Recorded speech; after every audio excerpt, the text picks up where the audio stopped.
Nitungi zao ilay fotoana taisahana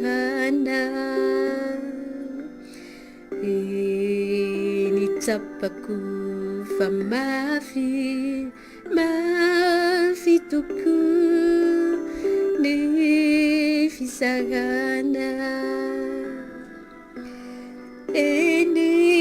sy tantiko ny anatrika izao fotoana izao mangoraka ny foko malahelo ka dia veloma no apetrako.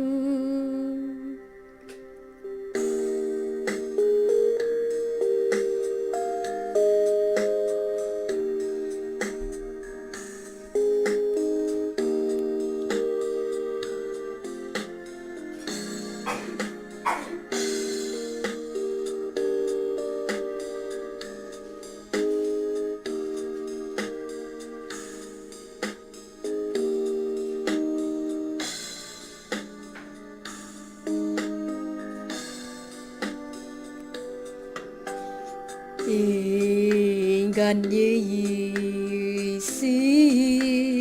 isi fiaonana dray androany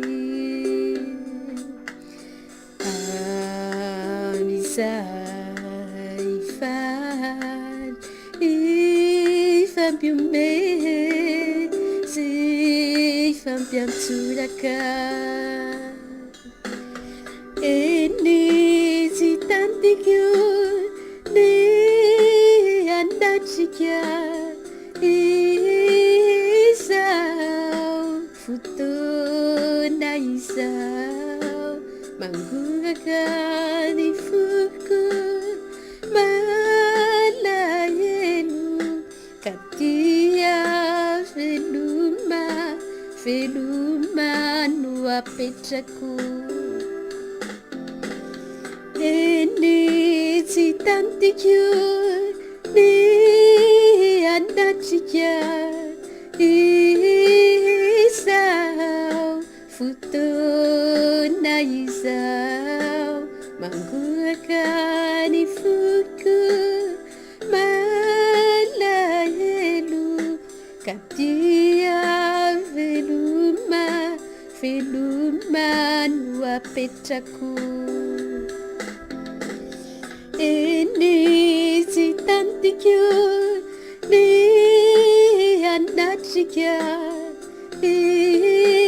izao fotoana izao mangoraka ny foko malahelo ka dia veloma no apetrako. Felume